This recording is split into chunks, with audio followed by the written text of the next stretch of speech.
गुरु चरण को करो सप्रेम प्रणाम।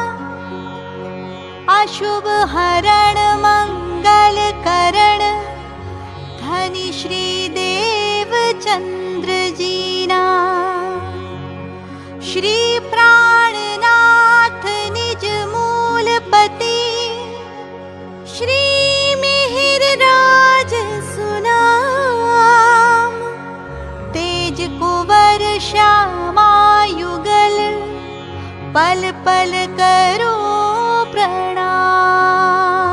भविष्य पुराण में आप हक श्री राज्य महाराज व धाम के धनी पार ब्रह्म सच्चिदानंद स्वरूप उत्तम पुरुषाक्षरातीत श्री प्राणनाथ जी महाराज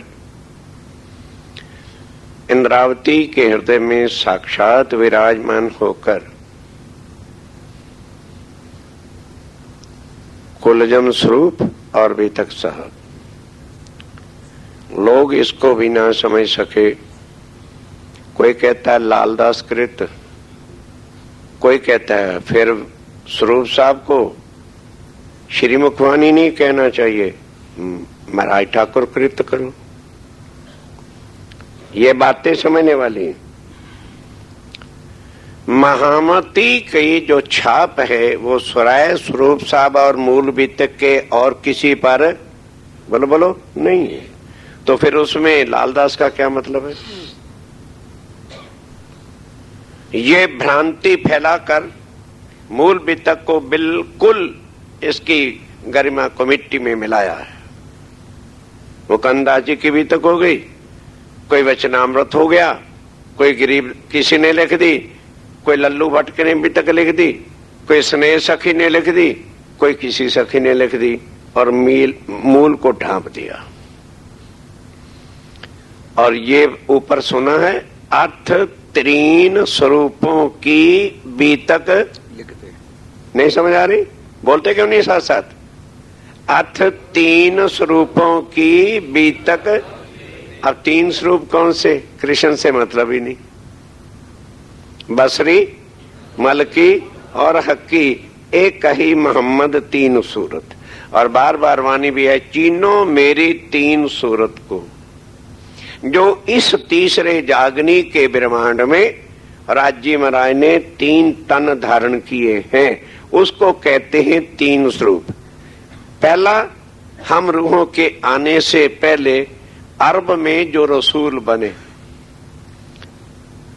और वो उसका खुलासा आएगा। अरवानी में भी है, हुक्म लेकर हाथ में कहलाया मैं रसूल, देखो अरवाहें अर्श की जिन जाना तुम। और उसके बाद आगे आ जाएगा कि मेरे दो लौकिक नाम जो कृष्ण और देवचंद्र हैं उन दोनों को मिटा डालो। वो चौपाइयों से बताऊंगा, क्योंकि इन नामों ने ही ब्रह्म की लीला को ढांप दिया। ब्रह्म लीला ढांपी अति अवतारों दरमियान, सो फिर आए अपनी प्रकट करी पहचान कि भी मेरा नाम को कृष्ण विषम नहीं है, ब्रह्म लीला पार ब्रह्म की थी। पहले भी कृष्ण आ गया और 11 दिन की लीला में कौन आ गया? 11 दिन की लीला भी कृष्ण ने की। वो गौलोक की शक्ति थी और वो विष्णु थी। जो हकीकत में लीला करने वाला था ब्रह्म, राजीव महाराज का वेश, वो किसी ने नाम पहचाना ही नहीं। जब परम धाम की आत्माओं ने ही कह दिया तू परपुरुष है, तो संसार वाले क्या पहचानते कि ये कौन आया हुआ है? तो सुंदर साथ जी आओ। अब वो कहते मैं अपने तीनों स्वरूपों की बीतक खुद लिख रहा हूं। बसरी, मलकी और हक्की। बसरी कौन? अरब वाली। और मलकी कौन? सतगुरुदेव चंद जी श्यामा महारानी जी ने जो तन धारण किया। और हक्की खुद अक्षरातीत श्री राज्य महाराज पूर्ण ब्रह्म ने आके इस तन में बैठकर वो लीला की। अब वो कहते हैं कि भाई मेरे इस स्वरूप की पहचान तुम कर लोगे तो फिर मलकी और हक्की की पहचान भी मैं आपको करा दूंगा। तो अब वो कहते हैं मुझे एक इंसान समझो, इतना बताओ कि मैं तुम्हारे पास क्यों आया, मेरा मतलब क्या था तुम्हारे पास आने का, और तुम्हें ही आकर के परम धाम की बातें मैंने क्यों सुनाई है, क्या कारण है। तो भविष्य पुराण, ये भविष्य पुराण जो ग्रंथ है शिवजी महाराज ने उमा को बताया था, क्योंकि महेश्वर तंत्र किताब छपी थी। पर दुख की बात है, चाहे वो उत्तर भारत सुंदर साथ है, चाहे इधर के हैं, दुनिया के कामों के लिए हमारे पास खूब पैसे हैं, अपनी आत्म के लिए कहीं 100, 200, 500 रुपया खर्च करना पड़ जाए, मर गए। उस समय हमारे पास पैसा खत्म हो जाता है। कितना परिश्रम चितवन के नक्शे और कापी बनाने में लगाया है, आप लोग क्या जानो। साल भर तक महाराज विंध्याचल जी, राजन स्वामी जी और थोड़ा थोड़ा जितना मेरा भी सहयोग बन सका हमने दिया, और तब कहीं जाके वो कुछ आपके लिए सामने रख दिया जो आज दिन तक स्वामी जी के बाद किसी ने रखा नहीं। चाहे वो नौतनपुरी थी, चाहे वो सूरत था, और चाहे पन्ना जी थे। सुंदर साथ के लिए सरल से सरल वो चितवनी बन जाए। पर अब सवाल ये है भाई, इस संसार में हर काम का खर्चा तो जरूर होता है। कितने मोटे 110 नक्शे की किताब जाओ ढूंढ के लाओ, किसी दुनिया में है। और फिर एक एक नक्शे की चीज का विस्तार, 7 विस्तार 7 नक्शा, और सब सुंदर साथ जानते हैं। ट्रस्ट के चेयरमैन रमेश भाई जी हैं, जो हमारी लागत आती है उससे भी प्रेस वाले से लड़ झगड़ के कम ही करने की हम कोशिश करते हैं। अभी जो लागत है उसको कैसे बख्शते, उसको नहीं लेंगे तो आगे प्रेस का काम कैसे चलेगा, और कैसे और किताबें सब छपवा के पास अब क्या है। चितवन हर कोई चाहता है, परम धाम को देखना चाहता है, पर 500 खर्च करना बोल तो दो नहीं चाहते।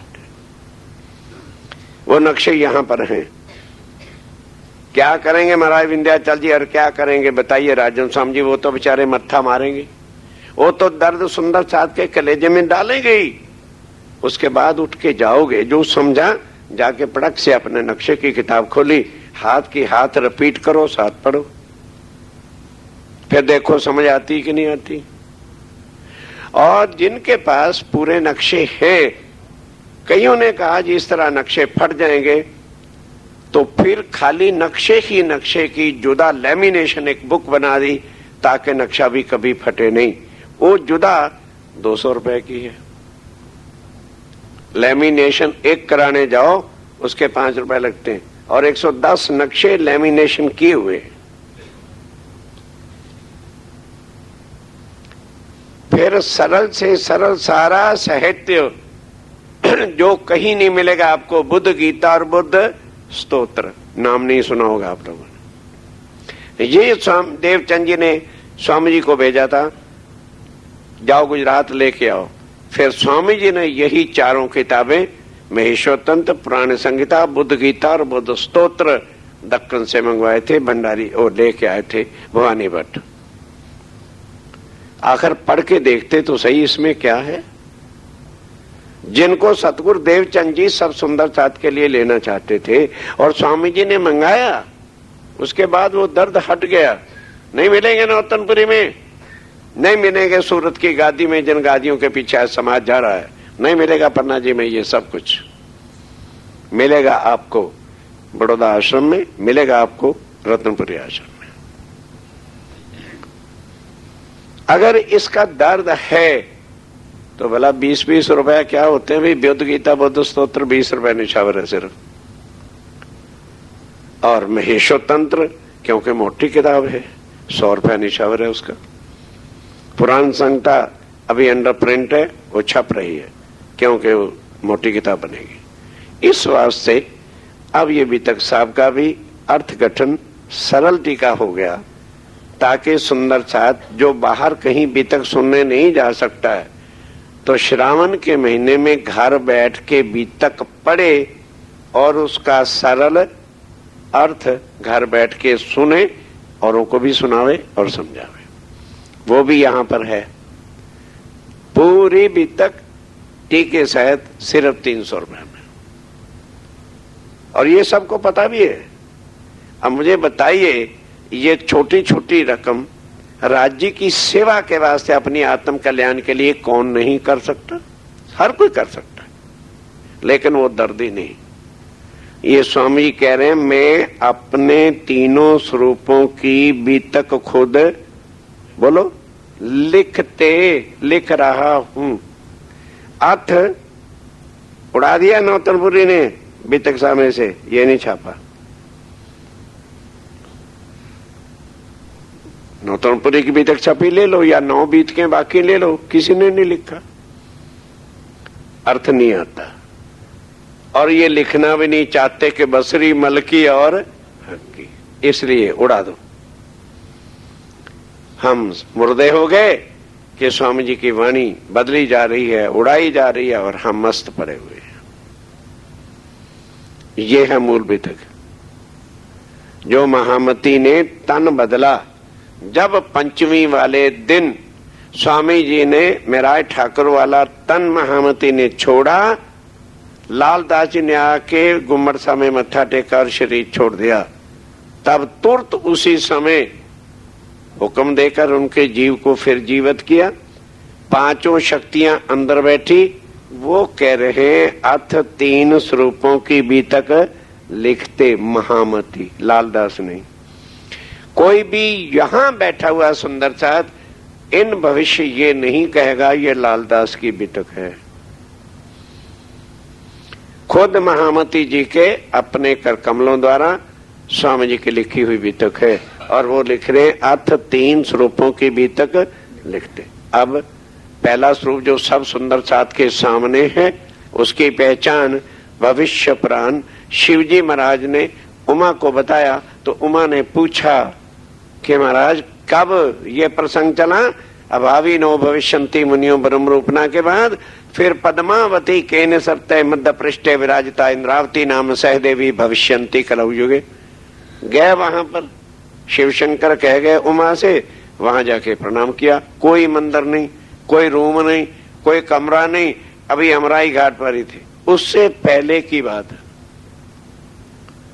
सतयुग में। तो वहां तो कोई नगरी नहीं थी, भील लोग रहते थे, गौड़ लोग रहते थे जंगल के अंदर। वहां के विमान उतारा और शंकर भगवान जी ने वो जगह देख दी जहां वो झंडा बड़ा लगा हुआ है ना बाहर। देख, महारानी जी के मंदिर में जाएं तो रास्ते में नहीं आता है, ये वो स्थान है जहां शंकर भगवान जी पगे लगे। तो उमा कहने लगी, वाह भोला महाराज, तुम भोले ही रह गए। अरे कोई मंदिर नहीं है, कोई भगवान की मूर्ति नहीं, को कुछ नहीं, किसके पगे लग रहे हो? कहने लगे, ओहो उमा, यहां पार ब्रह्म आकर के अपने हाथों से झंडा लगाए। ये वो पवित्र स्थान है जो धरती में नहीं है कहीं पर। अब उन्होंने फिर प्रश्न किया कि महाराज अच्छा कब आएंगे? कहने लगे, भी सतयुग है। 17 राजा और धर्म के आधार पर, ध्यान के साथ, धर्म के आधार पर राजे तो बहुत आएंगे, पर जो धर्म के आधार पर राज करेगा 17 राजे होंगे। उसके बाद त्रेता युग आ जाएगा, 29 राजा त्रेता युग में राज करेंगे। और ये जो उनके नाम होंगे, कब कहे भाई? सुन समझो, बोलो, साथ बोलना पड़ेगा। ये सब कुछ सतयुग में बताया कि अभी 17 राजा और राज भारत में करेंगे तो सतयुग खत्म होगा। फिर त्रेता युग आएगा तो 29 राजा राज करेंगे, उनका ये नाम होगा। कब कहा? सतयुग में। फिर द्वापर युग आएगा और उसमें 19 राजा राज करेंगे और उनका ये नाम होगा। उसके बाद कलयुग आएगा, उसके 20 राजा जब राज कर लेंगे तो 20वें का नाम औरंगजेब होगा। तब ने कलंक अवतार आएगा। ये जरा विचार करके, अब आपको सब कुछ बता दिया है, अब राजाओं के नाम पढ़ने की जरूरत नहीं। भविष्य पुराण में राजा कहे युग, चारों युगों के राजाओं के नाम है। और इस सारे वचनों को लिखा किसने? भविष्य पुराण के ग्रंथ को, खाली भविष्य पुराण के ग्रंथ को। वचन जो है व्यास के, व्यास जी ने, सुख व्यास कहते हो ना, व्यास जी ने ये भविष्य पुराण ग्रंथ लिखा। ताको करो विचार, जरा उसको विचार करके देखो। स्वामी जी आए कलयुग में, भविष्य पुराण कब लिखा गया? सतयुग में। स्वामी जी कहते हैं पढ़ के देखो कि क्या इन्हीं राजाओं ने राज किया है? तो कलयुग में जो आया है वही अक्षरातीत नेकलंक अवतार होगा। आगे अवतार होएगा, आगे अवतार होएगा बुद्ध कलंकी इस ठाम, बुद्ध ने कलंक अवतार दुनिया में प्रकट होगा। श्री महामती कहे साथ जी। अब ये बातें कोई आज दिन तक ना सुनता है, ना समझता, ना समझाता है। क्या कह दिया जाए? बड़े मत कह दें। कौन? प्राणनाथ जी। बिल्कुल गलत। महामती और प्राणनाथ जी में जमीन आसमान का अंतर है। पूरी पहचान भई पीयूषों सनंत धर्यो महामती नाम। मेरा नाम, आप इंद्रावती जी कहते हैं मेरा नाम, राज जी ने मेरा महामती टाइटल दे दिया कि तू अब महामती है। पूरी पहचान भई पीयूषों धर्यो महामती नाम। और इसके बाद जब ये हो गया तो आगे देखा वतन श्री धाम, कि जब ये हो गया तब मुझे परम धाम नजर आया। अब मैं हुई जाहिर, देखा वतन श्री धाम। अब वो जो है इंद्रावती महामती है, ना कि मां प्रभु प्राणनाथ जी महामती प्राणनाथ जी बताते। गलत। सागर की कोई लिमिट नहीं होती। वो अनंत श्रीयों के श्री, अनंत बुद्धियों के मालक, उनको क्या कहोगे? महामती। महामती कह दिया तो उनको भी कुएं में बंद कर दिया कि महामती, बस अक्षरातीत महामती है, प्राणनाथ महामती नहीं है। ये महामती कौन है? बोलो, मुंह से बोलो। इंद्रावती को जब पूरी पहचान हो गई तो राजी ने उनको, जैसे कोई मिनिस्टर होता है, जब तक मिनिस्टर नहीं बनता तो नाम से पुकारा जाता है, और जब मिनिस्टर हो जाता है तो वित्त मंत्री आ गए, तो वित्त मंत्री को नाम थोड़ा होता है, वो तो गवर्नमेंट की एक शोभा का पद है। तो ये शोभा का पद इंद्रावती को श्री राज जी ने खुद दिया कि अब तू क्या है, और लिखा भी है, मुझे नाम मोहर सब कुछ अपना दिया, कर थापी मुझे हक, कि मुझे नाम भी दे दिया, मोहर भी दे दी, श्रृंगार भी करा दिया, और मेरा नाम भी सिद्धि साहब जी रख गया और मुझे हक बना के धर दिया। बात ये है ना, ये चीजों के भेद तब खुले जब धोखा देना राज्य को बंद कर दो। अभी माला पर ही हम जप रहे हैं कि ये सत्यवाणी, अरे बोलो बोलो बोलो, आप बोलते क्यों नहीं हो? लेकिन मत्थन नहीं करते। इसलिए, केवल सिर्फ इसलिए प्रचारक ये लोग ये ना समझे कि भाई हमें कहा जा रहा है, नहीं, वो खुद मथन करेंगे तो औरों को भी मथन कराने को कहेंगे, तब उनका असर होगा। नहीं तो कहेंगे वाह भाई वाह, अब तो पढ़ते नहीं, हमारे ऊपर हुक्म जमाने आ गए ना। ये शब्द हम नहीं सुनना चाहते। आज अगर राज जी मेरे से कहलवा रहे हैं तो वो मैं जानता हूं, राजन स्वामी जानते हैं, विंध्याचल जी जानते हैं कि हम वाणी मथन करते हैं कि नहीं करते हैं, तब कहना पड़ता है करो, इसके बिना कुछ नहीं। अब स्वामी जी क्या कह रहे हैं? शास्त्र कहे यूं कर, ये शास्त्र की गवाही है। जैसे किसी ने आना होता है तो कहता है भाई टीवी में निकलवा दिया था, पार्लियामेंट ने पास कर दिया था, पेपरों में निकलवा दिया था, आपने शायद पेपर को पढ़ा नहीं, आपको मेरे आने की सूचना नहीं। स्वामी जी कहते हैं सत्सुख से इन ग्रंथों को पढ़ो। पहले से लिखा हुआ है कि जब औरंगजेब का राज होगा तो विद्या अभिनंद बुद्ध निष्कलंक अवतार। फर्स्ट इंट्रोडक्शन दे रहे परम धाम की, नहीं कि मैं विद्या अभिनंद बुद्ध निष्कलंक अवतार हूं। ये तो होगा शास्त्रों के हिसाब से। आगे कहते हैं मैं तुम्हारे पास क्यों आया हूं। आगे अपनी, बोलो बोलो, आगे अपनी का मतलब स्वामी जी कहते हैं मेरी और तुम्हारी, वो भी तक है। सो लीजे चित्तधारा, वो क्या करना, बोलो, सुनना नहीं, वो चित्त में धरो कि हमारी भी तक। और आज दिन तक क्या कहते हैं, अरे भाई कहां से आए हो, अरे हमारे मंदिर में यार कथा हो रही, कहते हैं कि नहीं। अरे बोलो तो बाबा, झूठ क्यों बोलते हो। कथा हो रही किसकी, प्राणनाथ जी। ये प्राणनाथ जी की कथा नहीं है। वो कहते हैं आगे अपनी बीतक। स्वामी जी कहते हैं जो मेरी और आपके बीच में बातें हुई थी, मुझे वो बातें याद हैं, तुम उन बातों को भूल गए हो, मैं वो याद कराता हूँ। अब कहो फेर के, अब उन्हीं बातों को मैं फेर करके दोबारा अगेन रिपीट करता हूँ, याद कराता हूँ, जो मेरी और आपकी कहाँ बैठ करके। पहले तो आपको बताऊं कि कहाँ बातें हुई और उसके बाद क्या क्या बातें हुई थी, वह मैं बताऊंगा। मूल मिलावे की बीता का, मूल मिलावे की भी। अब इंडिया में मूल मिलावा नहीं, या तुम चाहो अमेरिका, यूएसए, चीन, जापान में, कहीं अरब पाकिस्तान में बनना, वैकुंठ में न, निराकार में न, आदि ने जानता है नहीं। खोज खोज बची, अरे नहीं जानते।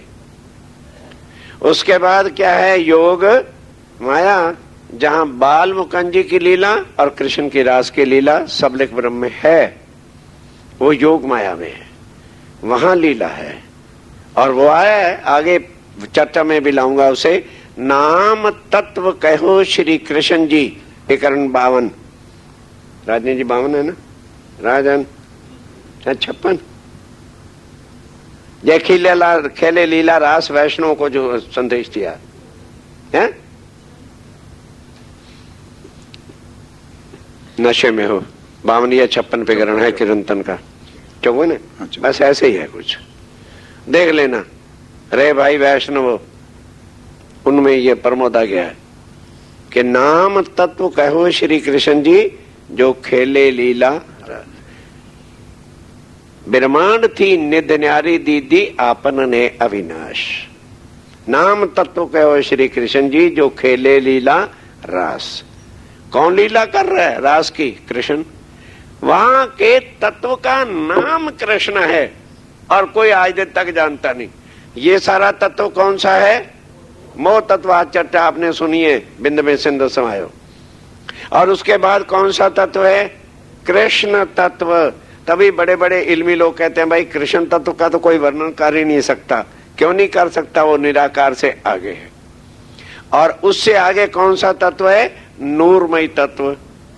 अक्षर ब्रह्म से, बल्कि इस योग माया के केवल ब्रह्म से ही नूर तत्व शुरू हो जाता है। तभी कहा है केवल ब्रह्म के बारे कि योग माया तो माया कही पर नेक न माया इत। केवल ब्रह्म में सत्स्वरूप में कोई माया का काम नहीं होता। बनना मिटना जो काम है वो अव्याकृत और सबलिक से ही होता है। वहां भी मूल मिलावा नहीं। आगे अक्षरधाम है, वहां भी मूल मिलावा नहीं। आगे जमुना जी 7 घाट उलंके चांदनी चौक, मुख्य द्वार होते हुए 28 थम का चौक, फिर 4 चौरस हवेली पार करके गोल 5वीं हवेली, वहां है मूल। मूल मिलावे का अर्थ क्या है, जैसे हम सब मिलके बैठे हैं कि नहीं, बोलो भाई, बैठे ही तो चर्चा कर रहे हैं। इस तरह से स्वामी जी कहते हैं यहां आने से पहले जहां हम मिल करके बैठे थे उस बैठक को क्या कहते हैं? मूल मिलावा। और वहां बैठ के हमारी तुम्हारी जो बातें हुई थी वो भी तक अब मैं तुम्हें कहता हूं। जैसी आज्ञा धनी की। धनी की, ध्यान के साथ कहने वाला देखो कितने उससे हमें समझा रहा है कि जो आज्ञा श्री राज्य राय की हुई सो बातें बुजुर्ग, वो बातें बहुत महत्व की, इम्पोर्टेंस, और जैसे बुजुर्ग कहते हैं पूजनीय हो, वो बातें हैं पहले मूल अद्वैत में। पहले मूल अद्वैत, स्वलीला अद्वैत। जो आज चर्चा सुनी कि नहीं सुनी बिंद में सिंध, वहां है स्वलीला अद्वैत। वहां पर, यहां क्या है? द्वैत है, मैं और तय। योग माया में मैं और तय तो नहीं है, सब चीज अखंड, पर नूरमयी और इश्क की लीला नहीं है। उसके बाद जहां पर नूरमयी तत्व है, और वहां भी केवल रंग महल के अंदर की जो लीला है वो अक्षरातीत की स्वलीला अद्वैत है। वहां बैठ करके वो में जहाँ इश्क, जहां की भूमि क्या है? इश्क ही इश्क, प्रेम। अब इश्क जो शब्द है इसको यहां की सेंस से लेने वाला पापी और गुनाहगार होगा।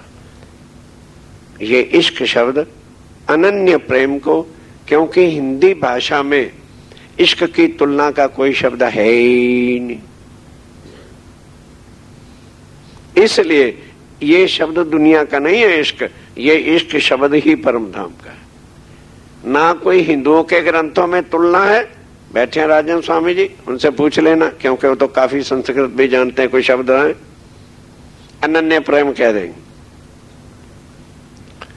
हल्का है, तुलना ही नहीं इश्क की। क्यों? अनन्य प्रेम में भी दो आ जाते हैं, प्रेमी और प्रेमिका, और इश्क में दो होते ही नहीं। जब तक एक रूप होता है तब ही इश्क शुरू होता है, नहीं तो इश्क होता है। परमधाम में दो है ही नहीं, और यही कारण बना था। बहुत गहरी गहरी बातें 20-22 दिन आपको सुनाऊंगा, याद करो, लिखो, कुछ भी करो। और हो तुम मेरे तन हो, एक हो गए कि दो? अरे बाबा, मैं और मेरा हाथ है, एक है कि दो हैं? अब नहीं समझ आई क्या? क्या कठिन काम है जो समझ नहीं आ रहा। रूहो तुम मेरे तन हो, तुम सो इश्क जो मेरे दिल। पर ए बेवरा ना पाओ, बक्का मैंने जो शहूर करो सब मिल। क्यों नहीं पाओ? वहां जहां इश्क है वहां अक्ल नहीं, जहां अक्ल है वहां इश्क होता नहीं। अब अक्ल दिए ना, लाओ इश्क कहां से लाओगे? परमधाम में लीला ही इश्क इश्क की है, इसलिए इश्क में वो इतने मस्त तन हैं, उनको पता ही नहीं राज्य कौन है, श्यामा जी कौन है, हम कौन है, आशिक क्या है, माशूक क्या है, कुछ खबर नहीं। वहां पर बैठ के क्या बातें हुई? तहाँ प्रेम रबद में। तहाँ वार्ता भी किसका होगा? प्रेम का ही होगा। प्रेम के वार्तालाप में बया हुक्म का राज्य में राय बहुत शॉर्ट में चलेगा।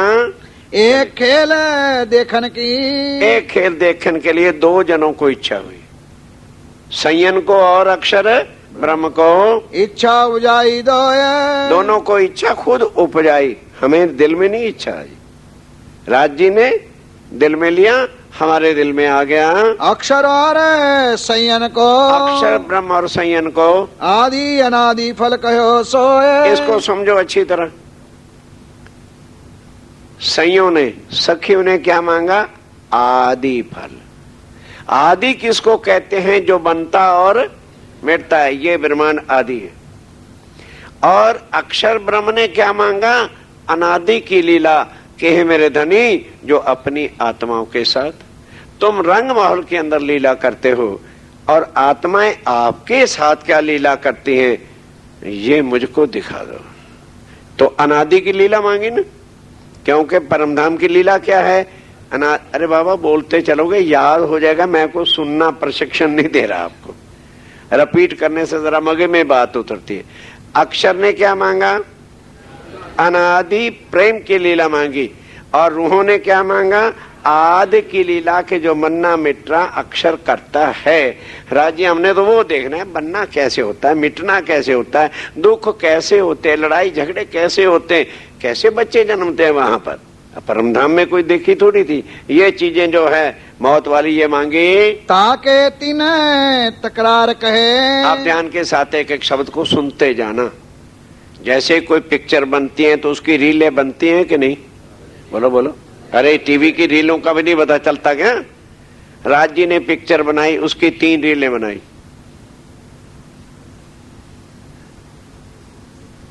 ब्रज, रास और ये जागनी, ये 3 तकरार हुए, 3 उसके इंड बने। सो भय तीनों इंड। आप समझ लग रही? ये तीनों तकरार जो हुए इनका जुदा जुदा एक इंड ब्रह्मांड दुनिया रच के राज्य में रहने दिल में ले ली कि ये इतनी देर चलाना है। ताकि भी तक है जुदी जुदी। ताकि भी तक, बोलो बोलो, जुदा जुदा लीला है। ब्रज की जुदा है, रास की जुदा है और